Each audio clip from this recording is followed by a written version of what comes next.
एक मुलाकात ऐसी शख्सियतों के साथ जिन्होंने दिया है अपने जीवन को एक नया मुकाम। रूबरू कराएंगे ऐसी कुछ हस्तियों के साथ एक खास शख्सियत के साथ मुलाकात जयदेव पटेल के साथ नंबर 1 इंडिया न्यूज पर। नमस्कार व्यूअर्स, मैं जयदेव पटेल और आप देख रहे हैं नंबर 1 इंडिया न्यूज। आपका एक बार फिर स्वागत है एक खास शख्सियत के साथ मुलाकात प्रोग्राम में। आज हम बात करेंगे राजस्थान और मध्य प्रदेश में इस साल होने वाले विधानसभा चुनाव में कौन सी पार्टी बाजी मारेगी, और इसी के साथ साथ भारतीय जनता पार्टी ने मध्य प्रदेश में केंद्रीय मंत्रियों को जो उतारा है, क्या ये बीजेपी का डर है या बीजेपी की मजबूरी है। और साथ ही राजस्थान में इस समय अशोक गहलोत के करीबी राजेंद्र यादव पर जो ईडी की कार्रवाई हुई है, इसको विधानसभा चुनाव से जोड़कर देखना कितना सही है। इन तमाम मुद्दों पर बात करने के लिए हमारे साथ खास मेहमान है चुनाव विश्लेषक और CSDS के प्रोफेसर संजय कुमार। संजय कुमार जी, आपका बहुत बहुत स्वागत है आज हमारे प्रोग्राम में। बहुत बहुत धन्यवाद जी।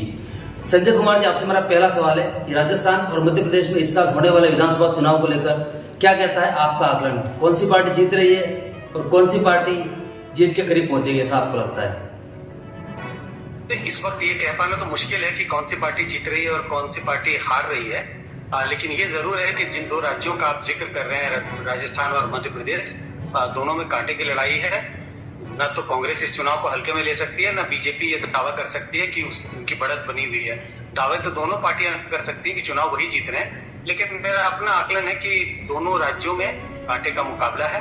बीजेपी और कांग्रेस के बीच में जबरदस्त मुकाबला होता है, मुझे राजस्थान में भी दिखाई पड़ रहा है और मध्य प्रदेश में भी दिखाई पड़ रहा है। जी संजय कुमार जी, अगर हम बात मध्य प्रदेश की करें तो वहां पर सेकंड चरणों की जो लिस्ट आई है उम्मीदवारों की, उसमें कहीं ना कहीं 7 सांसदों को ऐड किया गया, जिसमें 3 केंद्रीय मंत्री है। तो ऐसे में दावा ये किया जा रहा है कांग्रेस पार्टी की तरफ से कि कहीं न कहीं केंद्रीय मंत्रियों को मैदान में उतारना इस वजह से पड़ा है क्योंकि कहीं न कहीं बीजेपी को हार का डर है।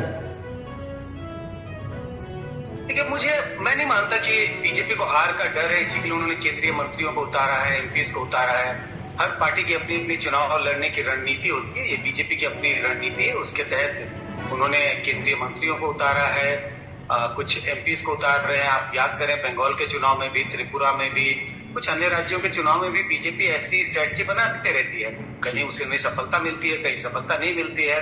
तो सिर्फ इस बात से ये निष्कर्ष निकाल लेना कि बीजेपी की स्थिति बहुत खराब है, बीजेपी चुनाव हार रही है, और ऐसी अगर स्थिति हो तो सिर्फ के 8 मंत्रियों 8 केंद्र से लोगों को उतार देने के लिए से एमपी को चुनाव में उतार देने से क्या आप चुनाव जीत जाएंगे?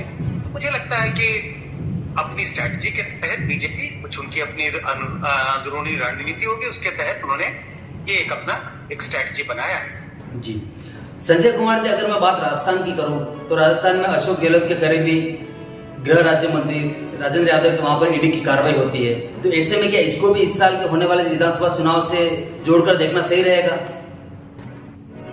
देखिए, जोड़ के देखना सही रहेगा। सवाल है कि ईडी की कार्रवाई हो रही है, अब वो किस केस में हो रही है, क्या ऐसी बात तो नहीं, घटना बहुत पुरानी थी और कई सालों तक उस पर कोई ईडी की कार्रवाई नहीं हुई, या घटना पुरानी थी, इसका जिक्र आज हुआ या इसके बारे में आज पता चला। तो हमें चुनाव से हर चीज को जोड़ के देखने की जरूरत नहीं है। ये देखने की जरूरत होगी कि वो किस बात पे ईडी की रेड हो रही है, या ईडी और किस बात में ये सारी कार्रवाई की जा रही है। लेकिन हाँ, ये जरूर है, जब चुनाव के पहले ऐसी चीजें होती हैं, जब ऐसी घटनाएं होती हैं, तो कहीं ना कहीं अंदेशा तो होता है, कहीं ना कहीं ऐसा आभास होता है कि चुनाव के पहले की ये सब कवायद है। लेकिन केस को भी समझने की जरूरत होगी कि क्या घटना है, क्या केस है, और उसको समझने के बाद ही हमें निष्कर्ष पे पहुंचना चाहिए कि ये सारी कार्रवाई, ये सारी कवायद चुनाव के मद्देनजर है। जी संजय कुमार जी, मध्य प्रदेश और राजस्थान में इस साल होने वाले विधानसभा चुनाव में कौन से मुद्दे हावी रहेंगे और जनता किस मुद्दों के आधार पर वोट करेगी? देखिए, इस वक्त चुनाव की घोषणा हुई नहीं है। मुझे लग रहा है दोनों पार्टियां और दोनों राज्यों में, तीनों राज्यों में जहां जहां चुनाव, जिस पार्टी की सरकार नहीं है वो वादे कर रही है, और वो वादे किस तरह के हैं? लोक लुभावने वादे। सरकार में आने के बाद हम किन चीजों को मुफ्त देंगे, किन चीजों की सुविधा लोगों को देंगे। और जिस पार्टी की सरकार है वो तमाम तरह की योजनाओं की घोषणाएं कर रहे हैं। तो योजनाओं के वेलफेयर पॉलिटिक्स के इर्द गिर्द चुनावी राजनीति होगी। महंगाई चरम सीमा पर है, बेरोजगारी है, इन राज्यों में भी दिखाई पड़ती है। पार्टियां इन मुद्दों को भी उठाने की कोशिश करेगी, लेकिन ध्यान रखना चाहिए ये विधानसभा के चुनाव है, कुछ लोकल मुद्दे भी हावी होंगे, ऐसे लोकल मुद्दे जिनकी चर्चा शायद दिल्ली में नहीं हो रही है। तो अलग अलग कुछ विधानसभा क्षेत्रों में कुछ लोकल मुद्दे भी होंगे, लेकिन कुल मिला के मुझे लगता है ये सारे मुद्दे प्रधानमंत्री मोदी की अपनी छवि, उनका नेतृत्व, बीजेपी इसका सहारा लेगी।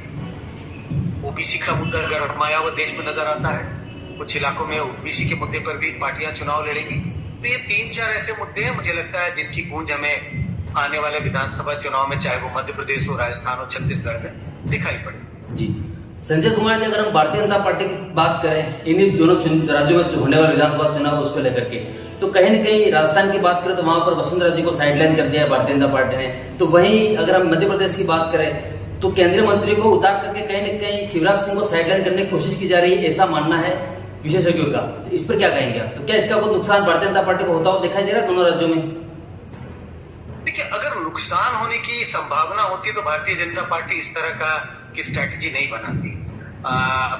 ये भी हो सकता है, देखिए कुछ न कुछ इस बात का अंदाजा लग रहा है कि शिवराज सिंह चौहान ने एक लंबी पारी खेली है।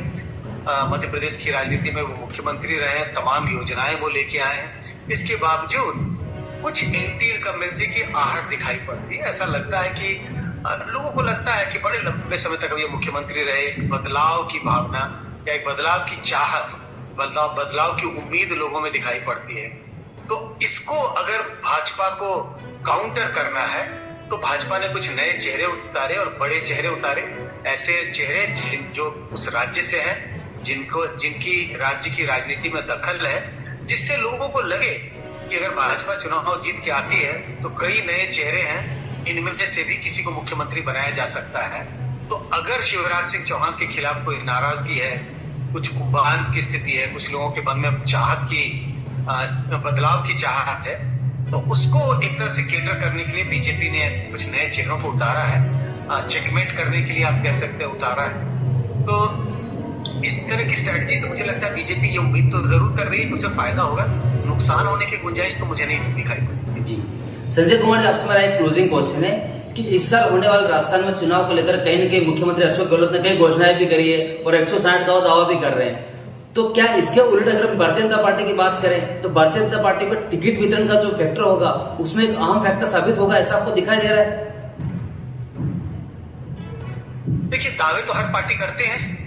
चार पार्टी, अब मध्य प्रदेश की बात करें तो बराबर बीजेपी वहां पे 2/3 का दावा कर रही है। तो दावे हर पार्टी करती है और दावा करना जरूरी है, क्योंकि उससे पार्टी के कार्यकर्ताओं का मनोबल बढ़ता है, वोटरों में भी एक उत्साह होता है। और भारत का एक आम वोटर हारती हुई पार्टी को अपना वोट नहीं देना चाहता। ऐसी स्थिति में जब पार्टी बड़े बड़े दावे करती है और कहती है कि हम जीत रहे हैं, और ये दावे बार बार जब किए जाते हैं तो जनता के मन में भी ये एक ऐसी भावना आती है, एक ऐसी स्थिति पैदा होती है, उन्हें लगता है कि ये पार्टी शायद जीतने की स्थिति में है, इसी के लिए उनका वोट उस पार्टी की ओर जाता है। तो इस तरह के दावे करने से पार्टी को निश्चित रूप से फायदा जरूर होता है, नुकसान कोई होता हुआ दिखाई नहीं पड़ता। इसी वजह से मुझे लग रहा है तमाम पार्टियां अपने अपने जीत का दावा अलग अलग राज्यों में कर रही हैं।